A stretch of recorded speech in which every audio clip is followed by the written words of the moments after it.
All right, good morning, everyone, and thank you so much for joining us today for our webinar. This is a series we've started this year. We're doing the 10 ways or the 10 things just to keep it interesting.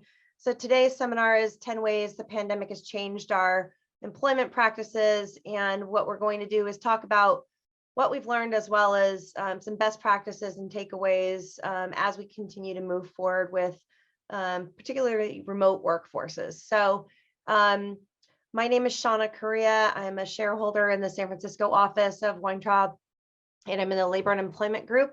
And I'll let my colleague Meagan introduce herself real quick. Hey everyone, I'm Meagan. I work in the Sacramento office. I am also a shareholder in the labor and employment group. And Shauna and I have been working together for quite a few years, servicing the clients who, either on the litigation side or advice and counsel side, helping them to employ people as difficult as California makes it. Absolutely. And as you can tell today, Meagan and I are going to both stay on the screen and try to do this in a more conversational way. We hope that that keeps it more interesting for you rather than listening to one of us drone on for too many minutes. But before we get started, I want to just let you all know that an e-blast went out shortly before the webinar with a copy of our presentation. So you should have the slide deck that we're going to be displaying. And it also has information on how to request your HRCI and or MCLE credits. And if you registered late yesterday or this morning, a second e-blast will be sent out following the presentation with a link to the recording as well of this webinar. And that e-blast will include links to our labor and employment law blog and our firm's COVID-19 resource hub. Today, during the webinar, we encourage you to participate. Instead of using the chat or raise hands function, we will be using the Q&A queue, and we'll be trying to monitor that as we go along, but we'll have some saved time at the end to do Q&A after the main presentation. So with that, I will go ahead and get us started here. So our contact information is on the first slide, and today, we wanted to talk about kind of four big categories of ways that the pandemic has changed and impacted our employment practices.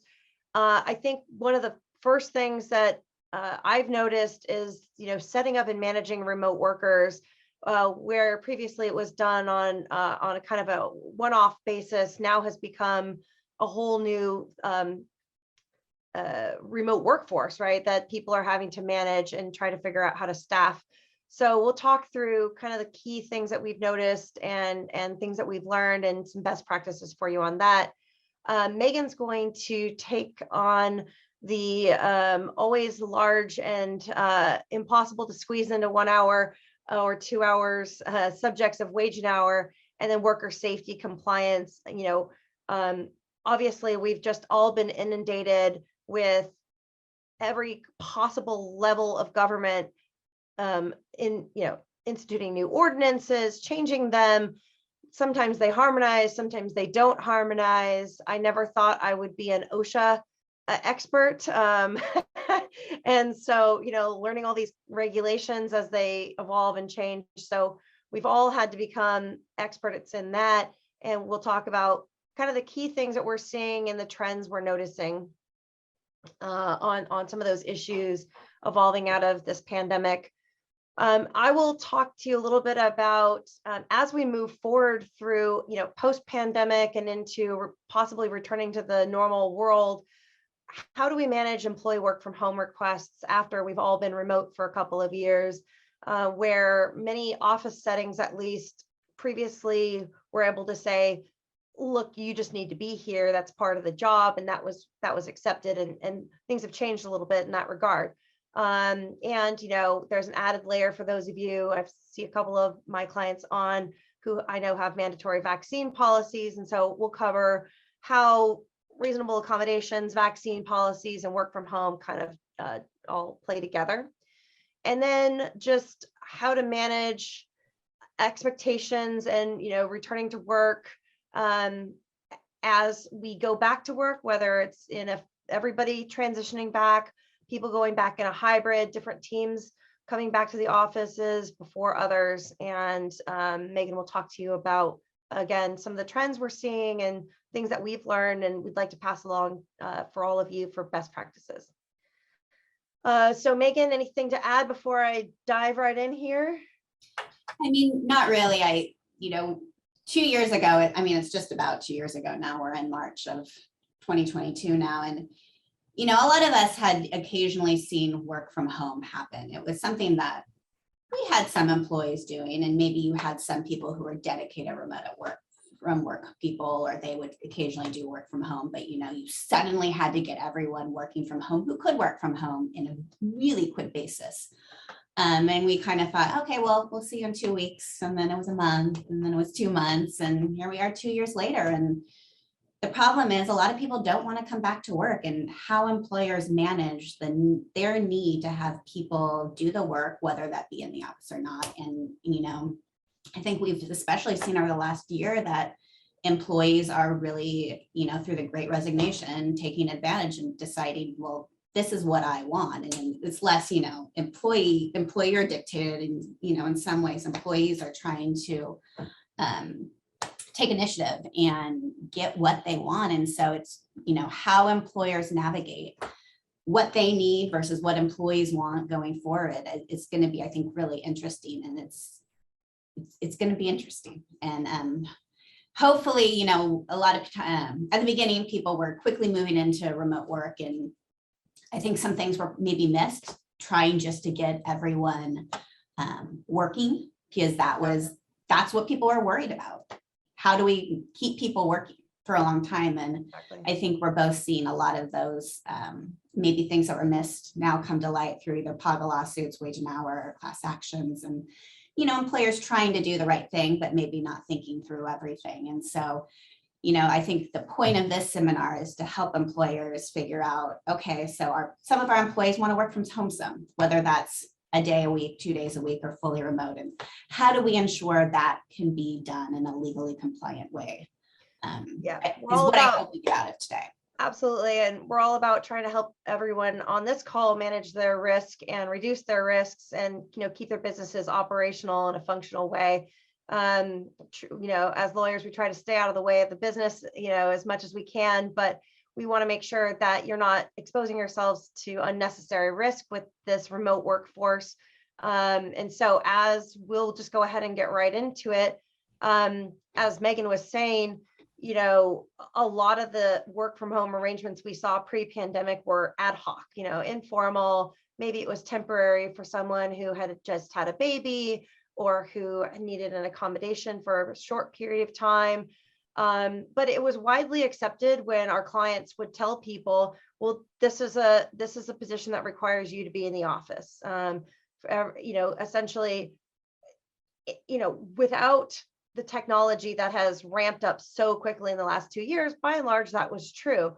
But what we've seen is technology has taken a huge leap and has been so widely and quickly adopted that it's almost difficult for employers now to just say, you should be at the office. You need to be at the office to get this work done. And now people are pushing back and challenging that, and they're resigning when they disagree with their employers. So one of the things that I think, my clients have had to really think through, and my firm as well, is what jobs really do need to be in the office. And if we're going to say this job needs to be in person, we need to justify that in some way, because the employees, it's an employee friendly market right now. It's hard to keep people employed. So they are demanding more, perks and flexibility. And so it's, I think, harder now to just say you have to be here because we said so.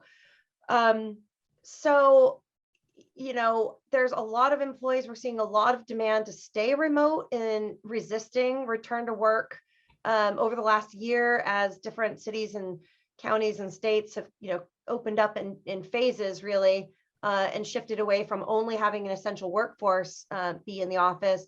As things opened up, some businesses were more eager to jump right back in to the office, and others were slower. Others were more open to remote work or hybrid arrangements. And so I'm just seeing a lot more scrutiny and a lot more pushback from employees when they're being told they have to come back.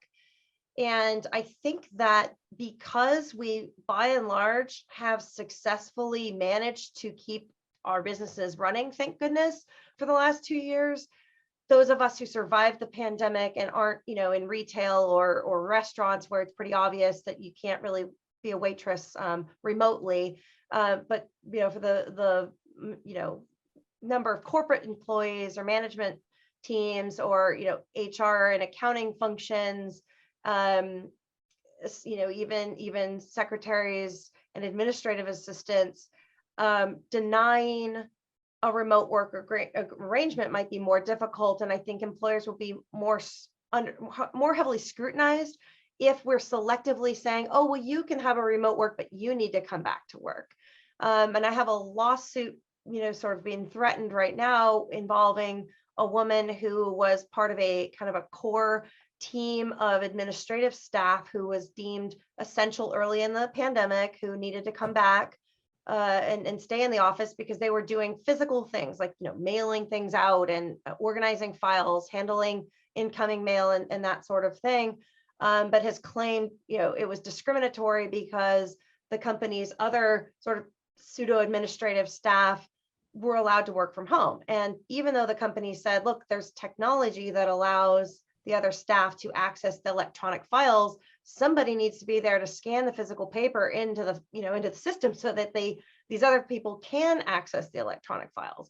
But of course she's claimed that it was because she was older and other protected statuses. So I am seeing claims arising out of what people view as unfair or selective requirements people return to work. And so, it's like we always say in these seminars, anytime you're treating someone differently than everyone else, there's a risk because someone's going to say it's because of my age, it's because of my disability, it's because of whatever protected class we have. And so on one hand, you have to make these individual determinations because every job's specific to those job duties, not necessarily the individual, but you also have to think long-term. You have to think through those. Could this be considered to be because of a protected class? Absolutely. And I think so, which leads right into kind of this next slide is, when the employer is saying you need to work from home or you can be in the office, I think that if it's an employer directed decision, to Megan's point, we don't want to pick and choose people. We certainly need to be mindful of the protected class status that the people are in. And so we need to be mindful of the disparate impact, even though we're not trying to pick on any certain person based on their protected status. What does it look like to that person? If they're the only person with a disability and they're the only person that's stuck working in the office, or they're the only person over 40 and they're stuck working in the office, those are issues that, you're going to face claims like the one that my client is facing. So I think if it's an employer directed decision on a work remote or hybrid, schedule, we want to focus on the feasibility currently. And I think with an eye toward the long term, it may be that we have the possibility of providing technology to allow some things to be performed remotely. But I don't think you're required to go out and buy a whole bunch of new technology or software or outsource everything in making this determination. I think you can say, what do we currently have and what's feasible? Rather than looking at the individuals or the job titles to say like who can and can't work from home. There may be some tasks that are part of somebody's job that do require a physical presence, but it may be that the bulk of their job can be performed remotely. And so I think it's important to think through when we're saying this position needs to be in the office and can't be from home, what are the options available and are they feasible? Whenever we're doing reasonable accommodations, one of the things we say is you're not required to give somebody else that person's job duties in order to accommodate them. I can't say, okay, well, it's reasonable to accommodate Sally by forcing Joe to do all the work that Sally can't do, because now that adds to Joe's workload. So you're not required to transfer tasks to another person. But for example, if you've got a receptionist in the office already who clearly has to be there, could that receptionist take on an additional minor piece of somebody's job to do, to do that? And in exchange, could maybe someone else take on something the receptionist is maybe doing that could be done electronically and remotely? So I think it's important to think through those things. when we're talking about employer directed. When we're talking about an employee's request, I think it's legitimate to say, you've made this request to work from home, which is a perk. I mean, it still is, right? It is still a perk, or something that they're not entitled to work from home. And so I think if you've had problems with this person over the past 2 years where their attendance has been spotty, they're not responsive in as quickly as expected, and they just want to work from home because it's their preference. I'm a prime example. I would like to not have to commute to San Francisco every single day, right? And it's not because I have a disability or any other reason other than I can be way more productive spending the 3 hours commuting, working from my desk. And, unless and until I have some, task that needs to be done in the office, or, on a weekly basis, I come in to see my team, then, I can, for the most part, do my job from home. But if I was a person who had been struggling over the last 2 years, and my hours were down and I wasn't responsive and clients were complaining and saying, well, we can never get a hold of her, then I think an employer would fairly say, well, given that we're having all these issues, we really want you to come back to the office because we need to manage your performance, and your performance has declined. So I think it's okay, to consider those things. But on Shauna, go ahead. Sorry, the one thing I would add, Yeah. totally agree with everything you just said. Yeah. Just make sure those prior performance issues are documented.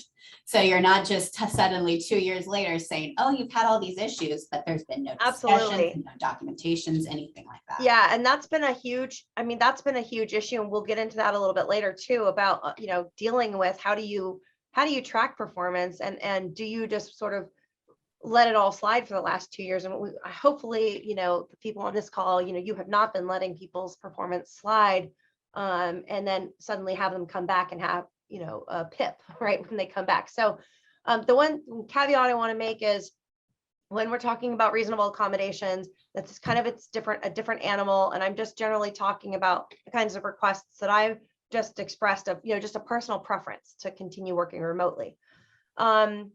So when you're considering these things, and these are all probably things that maybe you considered at the outset when we all had to shut down and go home, or maybe these are things that have come up over the last couple of years. But I've seen some major issues around security, and so I would just definitely make sure that you are thinking through your IT support needs. Now that we've had some experience with this, what are your IT ongoing support needs for people, to support people remotely? And do you have the software set up where an IT person can remote access that computer in order to assist somebody who's at home? And as you move forward and decide, what are we going to do? Are we going to stay remote, go hybrid? Or are we going to try to get everybody back to work? Think about your security policies. I know we update, a lot of your handbooks every year, every couple of years. But don't forget about your security policies or your internal procedures that might not be in the handbooks. If your IT support team has a sort of standalone policy, make sure that the language is updated to reflect your remote workforce, as well as the policies that you have for people accessing the company's network on personal devices or from a remote situation. Make sure that your security policies cover what people are supposed to do in order to protect your data and your equipment. On the equipment, who is going to bear the cost of the any equipment that is needed? And originally we were talking about, like Meagan said, 2 weeks. Okay, well, that's fine. Just bring home your laptop. Well, then it grew into 6 months and 2 years. And pretty soon we're going to be in a situation where equipment is reaching the end of its useful life. If we've provided people equipment to use at home, are we going to replace that equipment? So thinking through what is going to be needed if we stay remote. And a lot of us, have our own computer printers at home, for example, and we're using them on a temporary basis. But if this becomes a permanent solution for workforces, you need to make sure that you understand you cannot pass along normal costs of doing business to your employees and expect them to buy a new printer every 2 years to keep pace with, with your business needs. And so if, generally speaking, if people like to have their own upgraded equipment and they want to upgrade their personal computer and they're going to keep that, if they leave employment, it's going to be theirs and it's their personal preference, fine, you don't have to pay for that. If, however, it's something that, oh, this printer is not compatible with our software, you need a special kind of printer, or we need your computer to be upgraded to do the job, we need you to install certain software, then those things need to be at the employer's cost because those are business expenses. And so our home offices have become this essentially a business, an office away from the office. And unless you have readily available equipment at the office where the employee could go and use it at any time, you really need to think about, if you're asking people to buy equipment, you should either buy that equipment for them or reimburse them. But then if you're buying their equipment, it belongs to the company, right? So for example, I purchased myself a keyboard that is exactly like the keyboard that I have at the office because I'm crazy like that. And I wanted to make sure my setup at home was just like my setup at the office. And the discussion I had with our IT guy was, well, if I buy this, should I be reimbursed for it? And he said, well, if you want to give it back to us at the end of, whenever you come back to work in the office, then you can have it reimbursed. Otherwise, it's your equipment. So, right. So that's kind of the decision point. And same goes for technology, software, that sort of thing. Meagan, you look like you wanted to add something. Yeah. And I just wanted to add, we're going to talk about this later on, but, a lot of the questions on what you have to pay for versus what you don't have to pay for is going to depend on whether you're mandating the remote from home, which we were all doing at the beginning, yep, versus now where someone says, hey, I only want to come back to the office 2 days a week. Yeah. I only want to come back to the office 2 or 3 days a week if I can. Exactly. And so what is required from the employer when you're offering the remote from work to the employee's benefit at their request, your responsibilities are going to be different. And we're going to talk about that later on.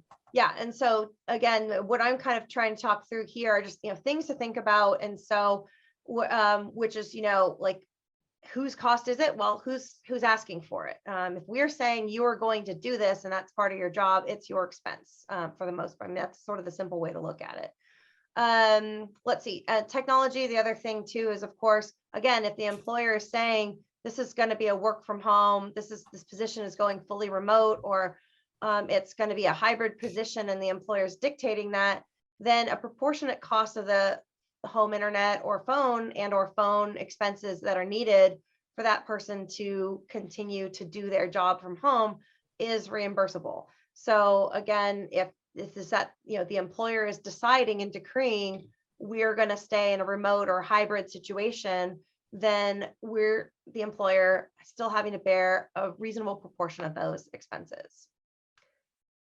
Training is another big one, and I don't know how you all are handling it, but I've definitely noticed that nothing really beats the in-person interaction, and we do a lot of Zoom interviews, we do a lot of Zoom training. We've done, I mean, in some ways it's great because it saves, even before the pandemic, we were sending people to different offices to get training on different kinds of things, and it's time consuming and expensive, but it's still something that I think you lose a little bit, right? Not being face-to-face and doing that hands-on training. So, even with remote work, consider what sorts of meetings or trainings are you going to expect employees to come into the office for? And this will dovetail into something Meagan's going to talk about a little bit later. When somebody's work site is their house, do they need to get paid to come into the office for training or for their mileage? So think about, training logistics. What type of training does your workforce need? How successful has it been with your new hires during the pandemic to train them remotely? Do you feel like something's being lost there? And one of my suggestions, I think it's later on in this slide, but I think I'll preview it here, is getting feedback from your staff and your team about how they're feeling and how they perceive it is really important, because a lot of times management and HR is a little removed. You're not the one receiving this training. You may perceive that it's going just fine, just like hopefully Meagan and I, perceive that this webinar going just fine, but we don't know what any of you are thinking or how you're reacting. So I would just consider, I just encourage you to get feedback from people on all these things. How is it going for you? How do you find, remote learning, and what would be your preference? And then time tracking and productivity. Meagan's going to talk about wage and hour issues that arise out of these problems. But I would just encourage you. I know there are tons of resources that have been thrown at all of us and offered by all of the timekeeping software companies for monitoring and tracking. There's lots of technology-based tools available to help with these things. I think the balance to be struck here is keeping, people that have to spend so much time logging and tracking what they're doing that it's taking up productivity and productive time, if that makes sense. And so, there's this balance between managing and micromanaging. But, consider what tools, if you're going to continue forward with a remote workforce, what tools, maybe exploring different software offerings by either your payroll provider or others that are out there, and do some demos, because they'll do a free demo for you and you can see, okay, this seems like something that might work for us or not. And I'm not going to advocate any particular one. The next kind of big topic I wanted to cover is, documentation. So again, previously, when somebody wanted to work remotely, it might have been more informal, just maybe an email, maybe not even that. And they would just, off they went working from home, and there would be no documentation unless and until something went wrong. And then there was discussions around working hours and performance issues and timekeeping that the worker wasn't really talked to about. And so I think there's a training aspect to this also for people who are transitioning to remote. But as you bring in new employees who may be in a hybrid or a remote situation, it's really important to set expectations. And what we've developed for a lot of our clients are remote work agreements. So it's not a contract per se, but it's just an agreement, a documentation of, here are the expectations that we're going to ask you to meet. And here are the things that you need to do in order for us to continue to allow you to have this privilege. Performance expectations are key. One thing Meagan pointed out earlier is, we don't want to wait until some future time when we're all back in the office to evaluate performance. And it can be really awkward to have a performance evaluation, that's strictly in writing or over the phone. I would encourage use of platforms like Zoom or Teams, or even bring people in on a regular basis to have a face-to-face with a manager. And I think it's important, especially with a remote workforce, but I think with all of your team, to have regular evaluations. They don't have to be super formal, but if they're scheduled in advance, then when that person gets called into the office, they're not freaking out and going, oh my gosh, am I going to get fired, right? So if it's expected at the outset that periodically you're going to come in, or we're going to have a face-to-face over Zoom or Teams, then people are expecting that, and it's not a surprise, and they're not upset or fearful that they're losing their job. If there are working hours where people are expected to be available, it's important to document that. If there are expectations of how long it's going to take you to respond to that Slack message that you got from your teammate, or how long you'll wait to respond to an email from a customer, set those out, lay those out in writing, have a conversation and make sure people are on the same page. And then if the person's going to be using their own devices, we need to make sure that they understand and that you have access to whatever security measures your IT department is recommending to implement against data loss and security breaches. So in a business model where you may be a HIPAA covered provider, or you handle sensitive and confidential information like accounting information from clients, for example, or in our world, the legal, we have all sorts of confidential information from our clients. What policies do you have in place, and making sure the worker understands and that their device is capable of complying. And one of the things I want to make sure you are all aware of is some people with government contracts or other subcontractors to other entities will require compliance audits to make sure that your data and compliance security policies are compliant with what they're asking. And so if you're in a subcontracting role or you contract with the government, you may need to comply with not just the basic laws of California, but maybe the GDPR or other compliance laws. And people's personal devices is a huge, can be a huge sticking point if you ever do have one of those audit situations. So think through those things and make sure that when you're talking with individuals and setting them up, that they've got the right devices and security.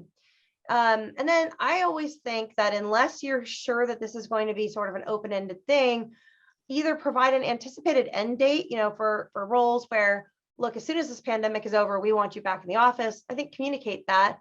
If it's unclear to you and to them, and you're sort of willing to let it see how it goes, I would include a reconsideration date. We're going to reevaluate this in 6 months, or we're going to reevaluate this in a year, because you may not want to say that you have to return back to work in a year, but it's good to set that expectation that this could be changed, but we're definitely going to look into this and evaluate how it's going at a date certain in the future.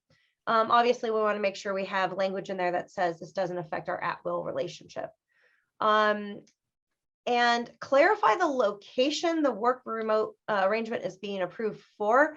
I have several clients who've had employees who started working remotely at their home in, the Bay Area or Sacramento area or LA, and then either with or without telling anybody, moved out of state. And there are a lot of considerations, and we'll talk about a little bit later when people move out of state, but make sure that they understand that the location they're being approved for is their current home location. And if they want to change that, they need to let you know. So like I said, make sure that your telecommuting agreement states explicitly that this doesn't affect their at-will, that the remote arrangement may be withdrawn in the company's discretion, and that the same performance and productivity standards apply as if they were in the office. One thing I think, Meagan, you're going to talk about a little bit more later is sort of what is the job site or an alternative work location. One of the things I've dealt with some of my clients, and I don't know if this has come up for you, Meagan, is with travel and reimbursement policies. If a person lives significantly further from the home office and they're expected to do some travel, you need to think carefully about what job site is the job site that they're assigned to. Is it their home, or is it still the company office for purposes of figuring out commute mileage and all that stuff? So Meagan, you're going to talk about this a little bit later, so I can kind of blow past it now, right? Okay. I mean, most of this, like everything having to do with this, is it's going to be an individual basis. Is the remote work something that's predominantly occurring, or is it something where, they work from home a day a week? Those are going to be two very different evaluations. And so it's difficult. On one hand, we tell you, treat all people the same, because then you can't be called out for some sort of discriminatory behavior. But on the other hand, you have to look at these on an individual basis in order to make these determinations. And it's one of the reasons it's just so hard right now for employers. Yeah, so many of our clients are just juggling all of these issues, and I know our HR professionals, I have ultimate sympathy for them, having had to really completely change, the way that their employee workforce is working in so many different ways, and this is one of them. So just be aware that if somebody's working remotely and they now have to travel and their work site is their home, now they still have to be reimbursed for their mileage. Typically the rule is if it's beyond your ordinary commute, then we would reimburse it. If it's your regular commute to the office, then we would not have to, but there's a lot that goes into that. So this is just a high level kind of, will make you aware of the issues. Another thing I think, and we're going to talk about this again, I think later in the year, we'll have a specific dedicated seminar webinar about all the changes to CIPRA, the California Privacy Rights Act, that's made a lot of changes to the California Consumer Protection Act. Data security is, obviously much more difficult with when you don't control every device and all the computers are not in your network. So under CIPRA, there are, for example, people have the right to know how their personal information is used and shared. and they have the right to request that you delete their personal information that you're collecting. And so not all of your companies are covered by CIPRA because there are thresholds for profits, gross profits, and all of that. But just think through, if you are a CIPRA covered entity, that if your customers, for example, send in a request to delete the personal information, how are you going to make sure that that happens with people's personal devices or the stack of papers they may have at home? So we'll want to make sure your policies reflect what you will do, as well as your requirements for your employees, that they have to return and destroy company property upon request of the company. And same thing for those entities covered by HIPAA. If you're covered by HIPAA because you're handling personal health information and you're a healthcare provider or a healthcare provider contractor, then there are standards within HIPAA. There's a security rule that establishes national standards for how to protect individuals' electronic personal health information that is created, received, used, or maintained by a covered entity. So now if you have people who are handling personal health information and they're working remotely, you need to make sure that your policies and what they're doing is compliant with the security rule in terms of safeguarding confidentiality, security of data, and making sure that data can't be tampered with. So fortunately, I haven't had a personal client that's had a security breach arising out of remote work arrangements, but I think it's definitely a risk. I think there are minor security breaches that can happen.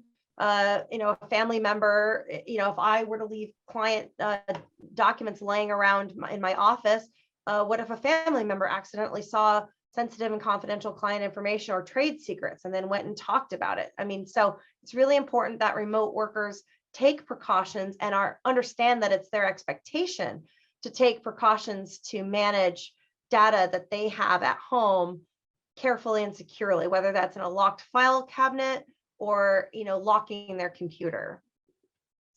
So again, update your privacy policies. I would always require employees to log out of their computer when they're not using their home computer for work. Make sure they have a work profile and that they log out of it. Direct them with how they should store any sensitive documents or information that they have. And I would suggest not just at the end of employment, but if somebody's going to be away for a long period of time, they're going to go on vacation, perhaps bringing this documentation back to the office in the interim would be a wise idea. I mean, the other thing is, most of us are in California where we don't deal with hurricanes and tornadoes very often, but you see enough natural disasters, wildfires that can happen. And if the employee has the only hard copy of a critical piece of information, you want to make sure that's being backed up somewhere as well, or brought back to the office in case there's some kind of catastrophe. And then again, have a way for people to securely dispose of hard copies. Whether that means, when you're done with a file, bring it back to the office, put it in the shred bin, whatever that process may be. Make sure people understand what they're supposed to do. A lot of people aren't even thinking about this. They might just toss something in the trash without a thought.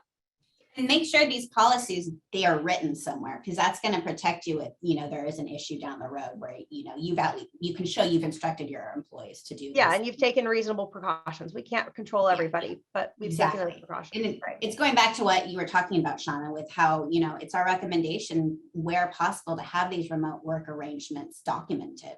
So, you have a documentation that lays out all these expectations and they sign it. And therefore, that way they can't then say, well, I wasn't aware of that. They can't say that because you have a document you can point to. And exactly. And I would suggest we make it part of onboarding training, to go through these things for your remote workforce as just a matter of their normal onboarding training. So people can't say, oh, well, I didn't read that. It was buried in a 75-page handbook, Exactly. Okay, so supervision challenges. I alluded to some of this earlier that, it's a struggle to figure out how to manage people who are not next to us. We can't just walk by and pop our heads in the door anymore. I know a lot of my clients use Teams. We use Zoom, and there's chat features. People use Slack. So there's ways to stay kind of in touch and collaborate. But I have a couple of best practices and some suggestions on, managing versus micromanaging, these new ways of communicating, and then how do we monitor active work time? So those are the challenges. I think the best practice is, a lot of this is pretty obvious, but again, set clear expectations. Let people know, how frequently are you expected to check in with your supervisor? Do you want a weekly, a daily? Is it going to be task driven? Are there going to be a team meeting if you're working on a big project trying to roll something out? What are the sort of expectations? And then how do you as a manager or supervisor prefer to communicate? And then how do your teammates prefer to communicate? And I think it's important to build in flexibility, both because everybody's different, but also because we may have differences that are protected, disability-based differences that are protected. And I have a situation involving a client right now where the employee hadn't disclosed that they have a speech difference and an auditory processing difference, and has a new manager, and this manager does team meetings up the wazoo, just these face-to-faces with 30 people on the screen, the entire sales organization, basically, all these meetings, weeklies, dailies, face-to-faces. And it's a real struggle for this particular employee who, under the previous manager, had no problems, but with this new manager is really struggling with this manager's communication style. And so she, advised HR that she needs an accommodation because this manager likes to put people sort of on the spot verbally to report something. And, when she's caught off guard, she freezes, and it's part of her auditory processing disorder. So, we're working through right now, how do you accommodate this person? How can the supervisor's preferred communication style maybe be altered to accommodate this person's needs? So it's important to be mindful of that, but also you'll have more, right? You'll get more out of people if they're able to communicate in a way that works for them as well. So I encourage flexibility on this. And, obviously there's all sorts of different ways to communicate when we're not face-to-face, using shared documents, tracking changes and putting in comments, using a log of, this is what I've done on, I have a client that has real estate agents, and so they're all always remote. Typically, actually, they're none of them have ever really worked in the office on a regular basis. So when they're out, they have a shared Google form, and it's just their habit. They just put in, this is what I did. I spoke to a potential buyer today, and so there's all sorts of options available. And I would encourage, if you're struggling with a particular employee who is not conforming to whatever the preferred communication method is, to have a conversation, bring them in and say, you're not filling out these logs, what's going on with that? It's hard for us to know what you're doing remotely if you're not performing, if you're not filling these out. And maybe you'll get some feedback about, perhaps this is just not something that works for them. And maybe there's some give and take that can be done. And I think that goes to the next point too, is, it's important to monitor productivity, but we don't want reporting in to get in the way of doing people's jobs. And so, for a lot of roles, it's very obvious if you're not working, because the project does not get done, right? The thing that needs to be done just doesn't get done if people aren't actually working. And so I would check in with people, and then I would also, have conversations with them about, you're working from home, is there a reason why you it seems like you just don't respond to emails between 8 and 9 a.m. You never say, are you not logging on? Well, they may say, look, I'm that's the time of day where I'm both trying to work and juggle getting my kids out the door to school for summer, for example. But in return, I also work a little bit later in the evenings. And maybe that's okay with you, and maybe that's a problem, because maybe you've got customers who expect a quicker response. So it's a conversation, right? And being flexible, open-minded. I think what we don't want is to fire everybody, because it's very hard to replace people. So what we want is productive workers. And I think encouraging open-mindedness here is kind of one of the themes. Meagan mentioned earlier, we don't want to let performance issues just go on and on. And so the main thing that we've been harping on for everybody who's been to all of our seminars over the years is, you have to document things. it may be that you addressed a performance issue on a Teams call, or you gave some feedback to a person. But if there aren't documents expressing these issues, then it becomes harder down the road, obviously, to terminate somebody, but it also becomes harder down the road to justify when you want to declare that they have to come back to work. And you say, well, this isn't working, you have to come back to the office. And if you're singling somebody out, or they perceive that, it's helpful for us defending your claim, but also helpful to show the employee, look, there is a pattern of this. There are many instances where you just did not log on until 10 a.m. or you were not responsive. And we've got a record of that. And so it doesn't have to be a formal written warning every time, but I do encourage at least an email confirming, we had this discussion, this is the expectation, you're going to work on it. Meagan, did you want to, well, you can jump right into the wage and hour, or if there's anything you wanted to add on this before we move on to the wage and hour issues?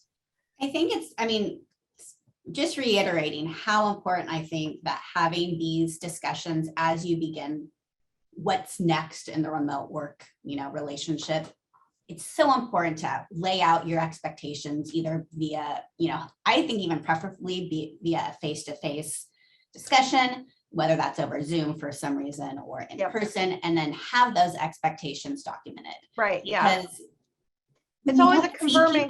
You don't know what they're thinking. You don't know what people are thinking half the time anyway, but it's even harder when you're not seeing them on a day-to-day basis. I agree. And I do think it's important to have the conversation first and then document both the conversation and the takeaways from the conversation, whatever those may be, that the person's going to work on this or that, or, we're going to try this other way of communicating, whatever the outcome is of that conversation. And like I said, if you have a face-to-face, it allows you to have a little more flexibility than if you just slap them with a written warning with no discussion. Exactly. So and for sure. I don't know about you, Shauna, are you seeing people staying fully remote? I feel like these days I'm seeing people more moving towards a hybrid kind of schedule where they're taking a day or two at home and in the office the rest of the week. I'm seeing both. And in part, it's because some of the employers that I'm working with have vaccine mandates for anybody who's coming back. So I am seeing both. And, to a large degree, the people who are staying remote are people in roles who were remote anyway in the first place. But a lot of the, general trend has been to start to kind of go back to the office, at least in a hybrid role. I agree with that. Meagan, I did want to say one thing too. I'm totally off topic, but we do have a couple of questions, or at least one question in the queue that we're going to cover. We're going to cover in a few minutes. So hang on with the question about out-of-state work, because we have a whole section on that. Yeah, just finish that up real quick. Just talking about the hybrid schedules. It is my recommendation to employers to, even when it's a hybrid schedule, you're saying, you can work from home a day or two a week. I recommend designating those days so that the expectations are clear with both the employer and the employee, that the employee will be in the office Tuesday, Thursday, Friday, and at home Monday, Wednesday, or whatever it might be, so that, maybe you can schedule meetings for when people are in the office. And so you can have that face-to-face interaction, or, you don't have a manager thinking to themselves, oh, well, Shauna usually comes in on Tuesday, she's not here, what's going on? Right. Have those expectations set at the beginning so the employee knows when they're expected to be in the office, and that way there's no confusion down the road or miscommunications. Absolutely. All right, well, Meagan, if you want to take away the next section, we'll dive right in. Let's see. Do I have it? I think so.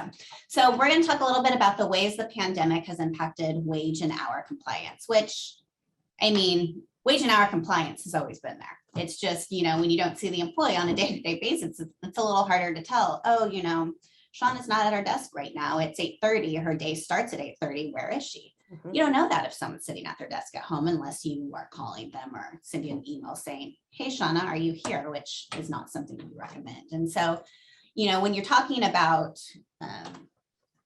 wage and hour compliance in a remote workforce, it's about remembering that just because you don't see someone every day, and just because they're not showing up to your work premises on a daily basis, doesn't mean wage and hour compliance isn't a thing, or that you're not required to follow the labor code. And so, I think for me, what I'm seeing now is quite a bit of litigation involving wage and hour compliance during COVID. And some of it's related to some of the issues that arose where, were you doing temperature checks and were you compensating people for those time? So some of that we're going to start to see fade out because presumably you're not still doing, temperature checks or having them fill out a questionnaire. But I think the next phase, as plaintiffs' attorneys are realizing maybe that's not going to be what is the future of, the remote work lawsuit, kind of world, we're going to be moving into more of these wage and hour and how employers are ensuring wage and hour compliance with employees that they can't see, who they can't say, okay, I see you've been at your desk for 4.5 hours. It's time for you to go to break, rather than just assuming that they're following your company policy and taking timely breaks. And so, Shauna, I'm curious, are you seeing any sort of COVID kind of lawsuit that you're seeing on a regular basis, or you're seeing more of? Most of the challenges that I've seen have been related to vaccine mandates and then COVID testing. People, the paid time for going and getting the COVID tests, paid time for going and getting a vaccine if they're mandated to do so. So I'm seeing those claims come in. But I think a lot of it's just sort of a knee-jerk tack on that people didn't take any breaks and didn't get any lunches during the time that they worked remotely, and that they were expected to essentially sit at their desk for 24 hours a day, or that they were sitting at their desk working, off the clock because they were told to work off the clock. So plaintiffs' lawyers just seem to be taking the same old wage and hour complaints that we've seen before, and then just adding on this new layer of, and while I worked remotely, I was told I should work off the clock, or I was told not to take a lunch. So it's not a lot of new facts, or not a lot of new claims, just a lot of sort of added facts, like you were saying, Meagan.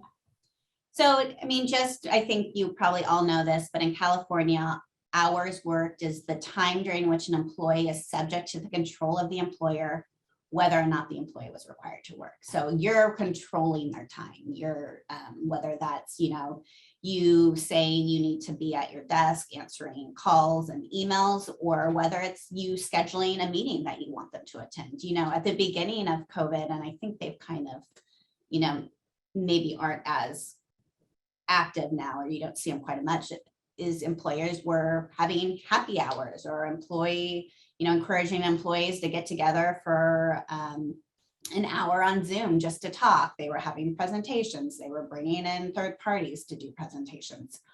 Were those scheduled during regular work hours? And if not, is that compensable time? You're telling your employee to show up, and even though they may not be doing the regular functions of their job, they're doing something that you asked them to do. And so, on one hand, employers were doing whatever they can to keep up, making sure their employees could see each other on a face-to-face basis, and we're trying to encourage and keep people's spirits up. But on the other hand, in doing so, were they creating more compensable time or overtime requirements that they were not necessarily thinking about and paying?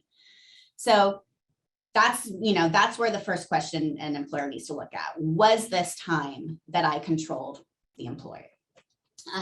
In the FLSA and California law require you to pay for those hours, including overtime, if the work was under your control. And that is true whether or not you pre-authorized it or not. So, let's say you have an employee who works from 8 to 5, and that's their regularly scheduled hours. They signed on at 8 o'clock, they took their timely meal break, and then suddenly their manager said at 4 o'clock, oh, I need you on this call. The call went till 6 o'clock. That's now time that, they may not have been authorized necessarily to work, but because of the request that was made, they're now working that overtime. And if you don't know it, or if it's not being recorded accurately, you may not have been, because you're not seeing them, that might not be something that's readily apparent to you. So, just remember that even if it's not pre-authorized, requested, as long as it's work that was suffered or permitted, that time must be paid. And you have to have a practice in place to ensure that that time is being accounted for and reported to you so that you can timely pay any overtime wages owed. And I know you're going to talk about that in more detail in another slide or two, but I mean, one of the things that comes up a lot is, well, I had no idea that this person was working overtime. Well, if they can demonstrate that in fact somebody did have some idea, then it was suffered or permitted. And one of the examples that I got from a recent issue with a client is that the employee was texting with their supervisor after hours, after their scheduled time was done. They're doing work. It's hard for us to then argue because those text messages exist. So it becomes much more difficult in a he said, she said situation where we actually have evidence. So it's important that your supervisors are trained to be alert to the fact that, I'm getting work-related emails or texts from this person, and it's after their regular work hours are supposed to be ended.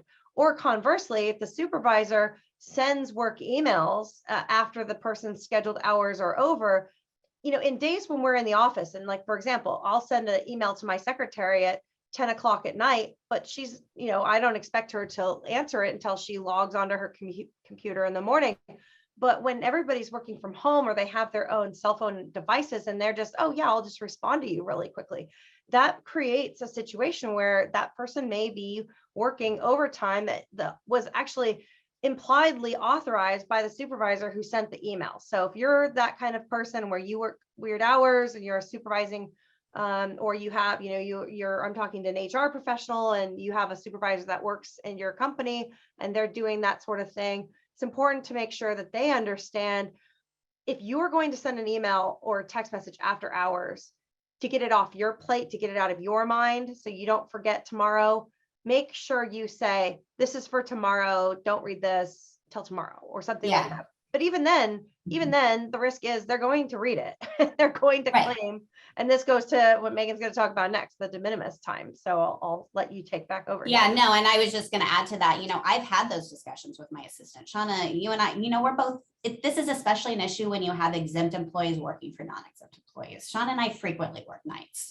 Sometimes it's because I didn't manage my time during the day very well. Sometimes it's because I'm really busy. It just, depends on the day.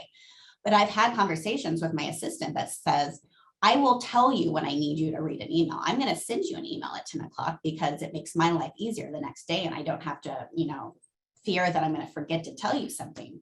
But unless I tell you, read this, don't read it. And then at least I've had that conversation and I can, arguably defend it by saying, well, I told her not to read emails. If she did so, at her own volition, and whether or not that is going to be considered to be suffered or permitted, I think is another story. Right. I think pre-pandemic, a lot of our recommendations for non-exempt employees were along the lines of, well, maybe don't let them put their email on their phone because then you don't have that issue where they're, getting an email at 9 o'clock and looking at it because they happen to be scrolling Instagram and suddenly see that email. And so pre-pandemic world, that was maybe one of the recommendations is, well, this is one way to stop any sort of liability for reading work emails at night when they don't even have access to it.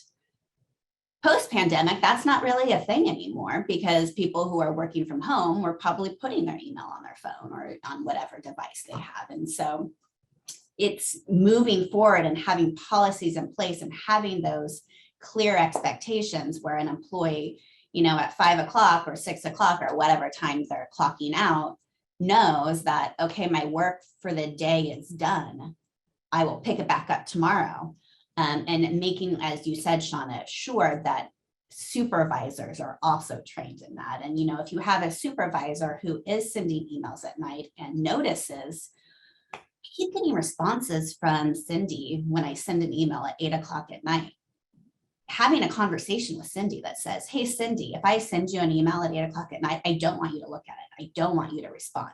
Or, finding some way to ensure that maybe that means that email isn't sent at 8 o'clock at night, isn't sent till 8 o'clock the next morning. Outlook allows you to delay those, you can hit send and delay the delivery until the next morning. And I've actually done that because my secretary is amazing in every possible way, which includes going beyond what I want her to do and, looking at those emails. So I just use the delayed delivery so that I know she's not going to be tempted to read and worry, because even if she doesn't respond, right, she's thinking about it and she's worrying about work. And that may be my job as an exempt employee, but it's not her job as a non-exempt employee. And I think that's something supervisors need to be mindful of. When you are an exempt employee and you have non-exempt people reporting to you, their job ends when their scheduled hours end, unless you want to pay them overtime.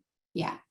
This all goes back to the general rule that failing to pay for unreported work that employer did not authorize and had no way of knowing about does not violate the law. That's not necessarily compensable time if you didn't authorize it, if you have no way of knowing it occurred. But once you know that work occurred, whether because it was reported to you or whether you have a supervisor who's exchanging emails with an employee at 8 o'clock, knowing full well that that employee is a non-exempt employee and it's after hours.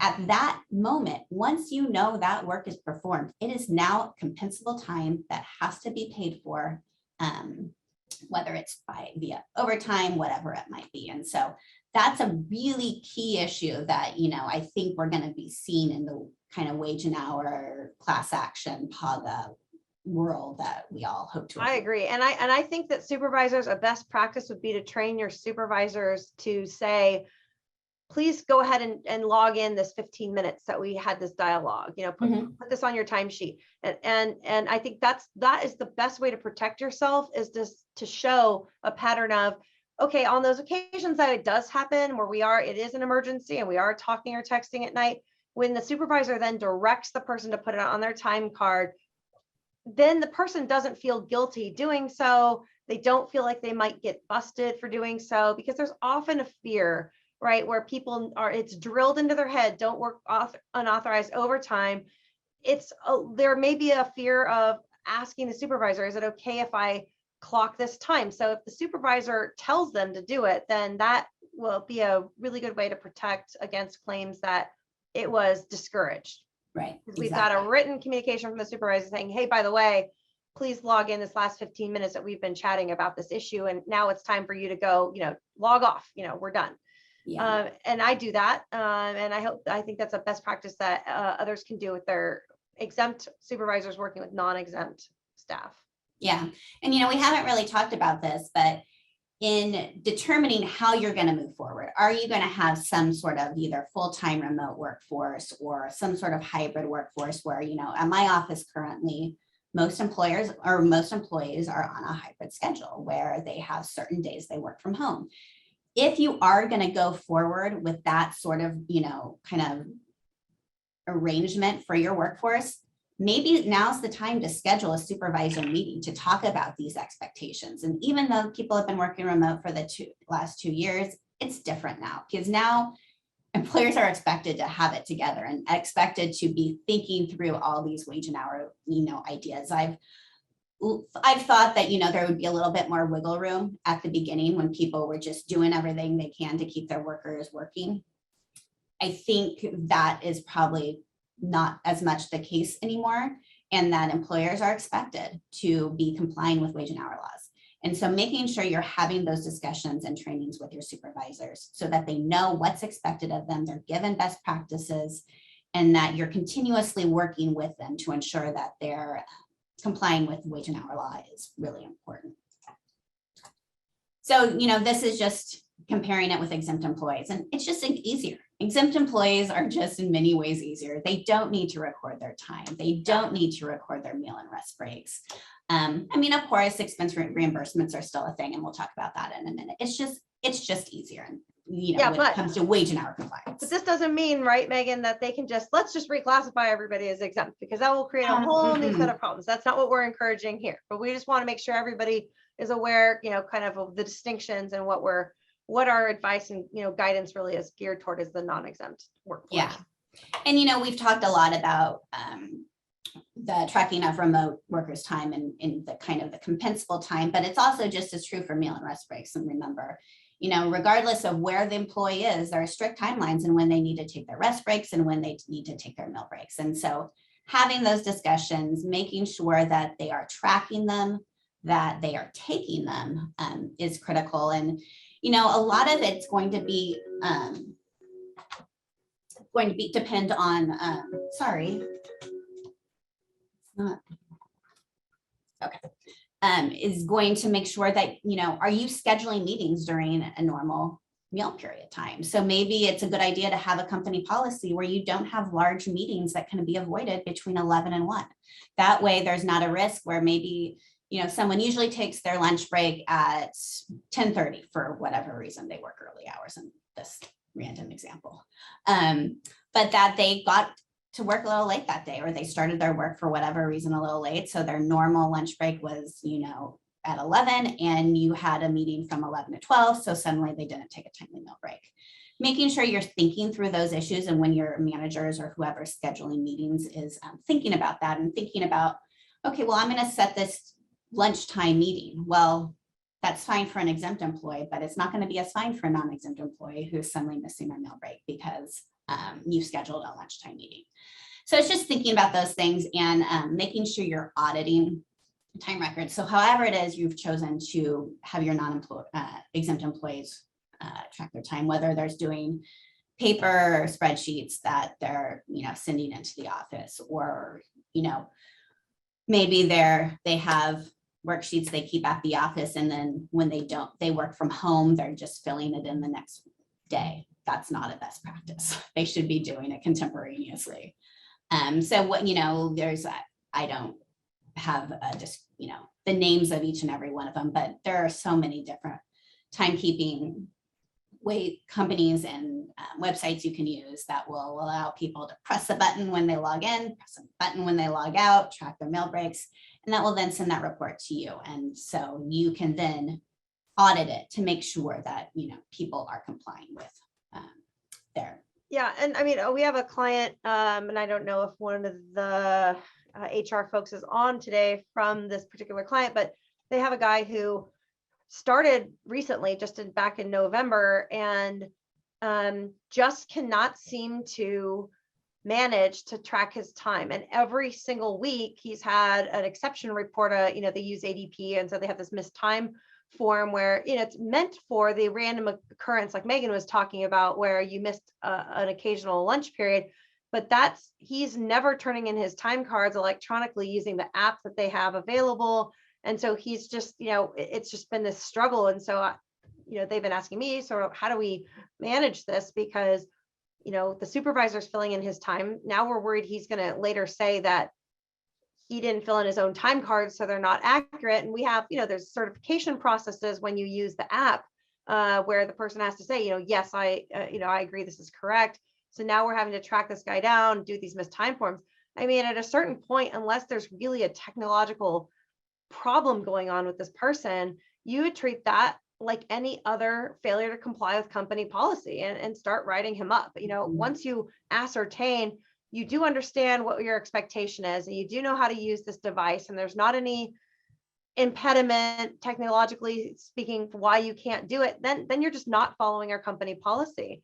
And we need to manage that just like you would manage any other disciplinary procedure. So timekeeping practices you can enforce through disciplinary action, and you may need to if you have people who are, because it's those people who just don't comply with your ordinary processes that then they get fired, and then they find the lawyer who then brings a class action lawsuit claiming that this person's screwy way of doing things was the way that the entire company did things, and now you're facing a PAGA claim or a class action. So it's important to stay on top of these things and make sure people are using those tools that Meagan was just talking about. So Shauna, let me ask you this. For this app that they have to record their time, are they reimbursing their employees for their device in which the app is being used? Yes, they are doing so. After having been sued with a class action lawsuit that I settled 2 years ago, they have implemented very strict controls and automatic reimbursement, cell phone reimbursement policies where you don't even have to submit unless you think that you need reimbursement over what their threshold is. I think it's $100 a month or something like that that they reimburse automatically. And so there's a whole thing of, you know, if you think you spend more of your cell phone bill on company time than what we've reimbursed, let us know, kind of thing. But yes, they do, and they have to be reimbursed because literally for these particular employees, the only way they can track their time using the company's policy is through either this app or going on their computer. And because these people are fully remote, and in this situation, these people are not even at a home office, they're actually out and about doing things. So they really have no way to track their time other than to use a personal device. So, but the company also does have like loaner devices if people don't have a cell phone, but everybody does. So yeah. I mean, that's one thing you have to be just really careful about. And we're going to talk about expense reimbursements in a couple minutes, but if your employee is using a technical device to do things on your behalf, people love these apps that allow them to track their time. They're convenient. They always have access to them. They're in a lot of ways really great. But it allows people to timely record their lunch period because they're not, there's no physical clock to punch in and out at your house. So one of the things I think a lot of our clients have really done in the last 2 years that I think is great is really working on their time tracking policies and procedures and really improving the ways that they track time. And turning in a paper timesheet or a handwritten timesheet can be an option. And certainly for this guy in particular who I was talking about a few minutes ago, if he does have a technological problem, I mean, the company's okay with saying, fine, turn in a paper timesheet at the end of each week, but he was just not doing anything. So having options available for people who are like, nope, I'm not installing that app on my phone. That is important. We need to make, there are people who really just are very protective about their personal device and they don't want to install an ADP timekeeping app. And I think we respect that and we figure out a way around it. But I do think if that's the way that you're asking people to clock in, we absolutely need to be reimbursing them for that proportional use. I know it's very de minimis, but in California, you are having them use their device for your business operations. So. Yeah. So alternatively, if you don't want to have a reimburse them for the use of their device, don't let them use the ADP app. Right. Don't even have it as an option. Don't, turn off the option for them to do that. Yeah. So this is just, tracking time for non-exempt employees. It's going to be the policy most of you already have. And if you don't, you should have, because this is going to be how you communicate to your employees. This is how we want to act. So employees must accurately record all time performed. No off the clock work is permitted. They need to seek approval for working overtime. But remember, while you may have a policy that says before you work overtime, you have to seek approval, you can't then say, well, Cindy, you didn't seek approval, so I'm not going to pay you for the overtime worked. And to say, Cindy, you didn't ask her, tell HR before you responded to your supervisor's email at 8:00 at night. I mean, that's implicit approval, right? If Exactly. Supervisor sends an email at 8:00 at night and doesn't make clear in the subject line, do not read until tomorrow morning or something like that, then it's sort of tacit approval. Exactly. And so pay it and then use whatever policies you have in place to either through discipline, repeated violation of company policy is grounds for termination. If you have an employee who repeatedly works overtime and doesn't seek approval, or who repeatedly works overtime and doesn't report it, whatever it might be, in a way that is violating your company policy, as Shauna said, you have options. You can discipline up to including termination. That time is still compensable though. It's, so paying them and then using these other avenues available to you. That's just going through saying, having your policy that, refusing to abide by your company policies is going to make you liable to be disciplined up to including termination. I always like that, up to including termination, so that it doesn't come as a surprise later on. And as we discussed earlier, train your supervisors. Train your supervisors that if they're sending emails, if they're exchanging text messages, if they're receiving emails from their non-exempt employees outside work hours, they need to inquire into it. They need to ensure that time is being compensated, and then they need to have those discussions with their employees to make sure that we're stopping that behavior going forward.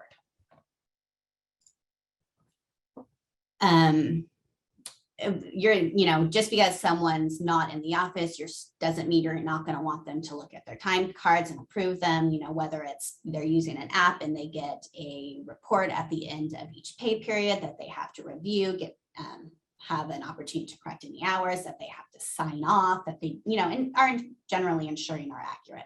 You're going to want to do that regardless of how someone is recording their time. I also like, it doesn't always work, but I also like a little thing in there that says, during this time period, I was permitted to take all of my meal and rest breaks unless otherwise stated. Yeah, I've been working with several clients, and ADP, Paylocity, and some of the other ones, they have like, a certain number of characters you can squeeze in, but I like the daily, when you submit your timesheets, if there's an opportunity, and I think a lot of them offer this, if the person didn't record a meal break, to have something pop up to say, you didn't record a meal break, did you take one? And I think that the main thing with these, time card verification, electronic things, is to make sure that if the pop-up comes up and they say, yes, I took all my meal and rest breaks, you also need an option that says no.